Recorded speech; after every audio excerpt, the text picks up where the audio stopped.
Assalamualaikum warahmatullahi wabarakatuh.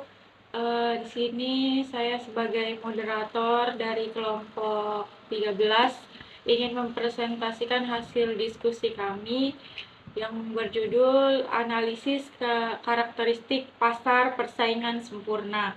Sebelumnya perkenalkan, nama saya Ici Suneci dan rekan saya. Untuk selanjutnya yaitu tentang pengertian pasar persaingan sempurna yang akan dibacakan oleh Dini. Apa sih itu pasar persaingan sempurna? Yaitu sebuah jenis pasar di mana jumlah penjual dan pembelinya yang sangat banyak dan produk yang dijual bersifat homogen. Harga dalam pasar persaingan sempurna ini terbentuk melalui mekanisme pasar dan hasil interaksi antara permintaan dan penawaran, sehingga penjual dan pembeli di pasar ini tidak dapat mempengaruhi harga. Akan tetapi, salah satu contoh pasar yang mendekati adalah pasar beras, karena bentuk, warna, dan tampilannya yang sangat relatif sama, serta penjual dan pembelinya sangat banyak. Nah, untuk selanjutnya ada beberapa karakteristik pasar persaingan sempurna. Yang pertama, pengambilan harga atau price taker adalah perusahaan. Yang kedua, setiap perusahaan dengan mudahnya keluar atau masuk. Dan yang ketiga, menghasilkan barang yang serupa. Yang keempat, terdapat banyak perusahaan di sebuah pasar. Dan yang kelima, pembeli mempunyai pengetahuan sempurna mengenai pasar. Nah, untuk memaksimumkan keuntungan dalam pasar persaingan sempurna, ada dua cara, yaitu sebagai berikut. Yang pertama dapat dilihat pada tabel membandingkan hasil penjualan total dengan biaya total. Yang kedua, kurva hasil penjualan marginal sama dengan biaya marginal. Nah, cara yang pertama adalah keuntungan, yaitu selisih antara hasil penjualan total yang diperoleh dengan biaya total yang dikeluarkan. Keuntungan akan mencapai maksimum apabila selisih antara keduanya adalah maksimum. Maka dengan cara yang pertama ini, keuntungan yang maksimum akan dicapai apabila selisih nilai antara hasil penjualan dan total dengan biaya total adalah yang paling maksimum. Cara yang kedua adalah dengan menggunakan bantuan kurva atau data biaya rata-rata dan biaya marginal. Pemaksimuman keuntungan dicapai pada tingkat produksi di mana hasil penjualan marginal atau MR sama dengan biaya marginal atau MC, atau MR sama dengan MC. Suatu perusahaan akan menambah keuntungan apabila menambah produksi pada ketika MR lebih besar dari MC, yaitu hasil penjualan marginal atau MR melebihi biaya marginal atau MC. Dalam keadaan ini, pertambahan produksi dan penjualan akan menambah keuntungan. Dalam keadaan sebaliknya, yaitu apabila MR lebih kecil dari MC, mengurangi produksi dan penjualan akan menambah untung. Maka keuntungan maksimum dicapai dalam keadaan di mana MR sama dengan MC berlaku. Oke, untuk slide selanjutnya yaitu ada maksimum profit dalam jangka pendek. Dalam jangka pendek, perusahaan persaingan sempurna mempunyai dua cost atau biaya, yaitu fixed cost dan variable cost. Dalam jangka pendek, perusahaan harus memutuskan apakah tetap berproduksi atau tidak. Bila tetap berproduksi, berapa tingkat output yang ditetapkan atau tingkat harga pasar itu sendiri. Bila perusahaan tetap memutuskan untuk berproduksi, maka produksi akan ditingkatkan sepanjang marginal revenue melampaui marginal cost. Misalnya, harga equilibrium pasar atau MR sama dengan 10 per unit, MR sama dengan MC pada titik E pada saat Q sama dengan 600.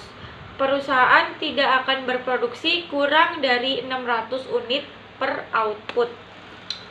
Hal ini disebabkan bila Q kurang dari 600, setiap tambahan Q akan menambah revenue sebesar 10.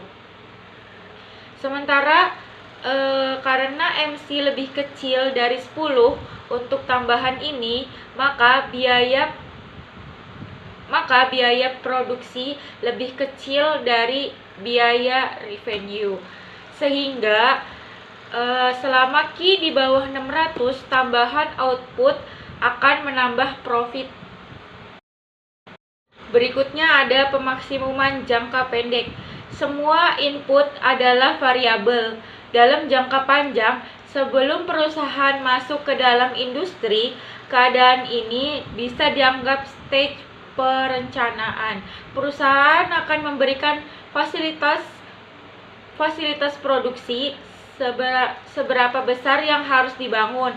Misalnya jumlah optimal dari fixed cost. Pada tahap ini, perusahaan tetap berusaha untuk memaksimalkan profit dalam jangka panjang. Harga yang ditetapkan pasar akan sama dengan MR, di mana output akan naik jika MR lebih dari MC, sehingga profit maksimum tercapai bila MR sama dengan MC. Oke, untuk slide selanjutnya yaitu ada kekurangan dan kelebihan dari persaingan sempurna. Yang pertama yaitu ada kelebihan, yaitu ada yang pertama, persaingan sempurna dalam memaksimumkan efisiensi. Ada dua konsep efisiensi. Yang pertama yaitu efisiensi produksi, yang kedua yaitu efisiensi alokasi. Terus ada kelebihan yang kedua yaitu kebebasan bertindak dan memilih. Yang ketiga yaitu tidak ada hambatan dan mobilitas sumber-sumber ekonomi. Berikutnya ada keburukan atau kekurangan dari pasar persaingan sempurna. Yang pertama, persaingan sempurna tidak mendorong inovasi. Yang kedua, membatasi pilihan konsumen. Dan yang ketiga, distribusi pendapatan tidak merata. Nah, jadi di sini ada contoh soal untuk maksimalisasi laba. Nah, situ ada beberapa tabel. Yang pertama quantity, yang kedua total revenue, yang ketiga total cost, yang selanjutnya profit, marginal revenue, marginal cost, sama change in profit. Nah, untuk tabel yang udah diketahuinya itu ada quantity, total revenue, sama total cost. Nah, untuk contohnya, misalnya sebuah perusahaan memproduksi quantity dari 0 barang, 1 barang, 2 barang, 3 barang, sampai 8 barang. Nah, untuk 0 barang itu total revenue-nya 0, dan untuk 1 barang total revenue-nya 20, untuk 2 barang 40, dan 3 barang 60, 4 barang 80, 5 barang 100, 6 barang 120, 7 barang 140, dan 8 barang 160. Nah, total revenue-nya itu dapat dari mana sih? Nah, itu dapat dari rumus price dikali kuantitas. Misalnya harga satu barangnya itu 20. Jadi 20 dikali kuantitasnya itu misalnya 0. Berarti 20 kali 0, 0. 20 kali 1, 20, 20 kali 2, 40, dan begitu seterusnya. Nah, untuk total cost-nya itu dikasih contohnya semisalnya 10, 14, 22, 34, 50, 70, 94, 122, sampai 154.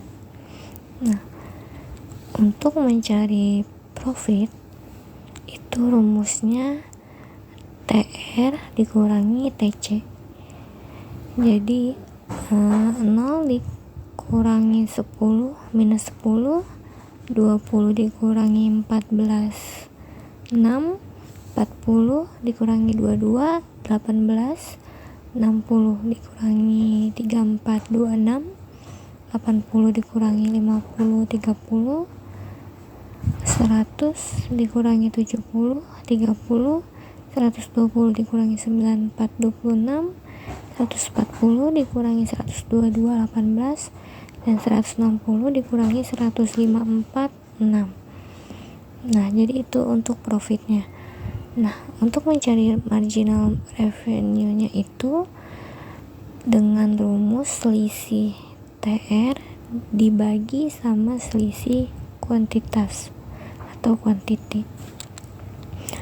Nah, kita cari tahu dulu untuk selisih TR-nya itu berapa, baru dibagi sama selisih kuantitasnya. Nah, untuk selisih TR-nya itu dari 0 ke 20, 20 dikurangi 0 ya 20, dari 20 ke 40 selisihnya 20, 40 ke 60 20, dan sampai seterusnya.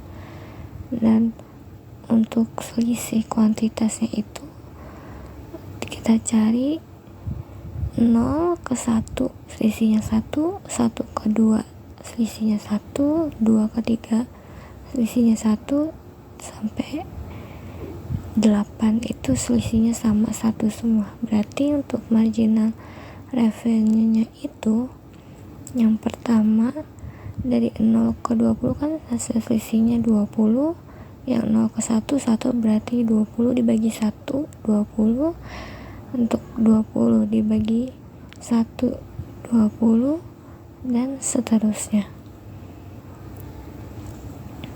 Nah, untuk mencari marginal cost-nya itu selisih TC dibagi sama selisih kuantitas. Nah, untuk penulisan hasil marginal revenue sama marginal cost-nya itu tidak sejajar sama nominal yang sebelumnya. Itu penulisannya itu di tengah-tengah antara 10 ke 6, jadi di tengah-tengah. Nah, jadi untuk penulisan marginal cost-nya juga sama di tengah-tengah seperti marginal revenue.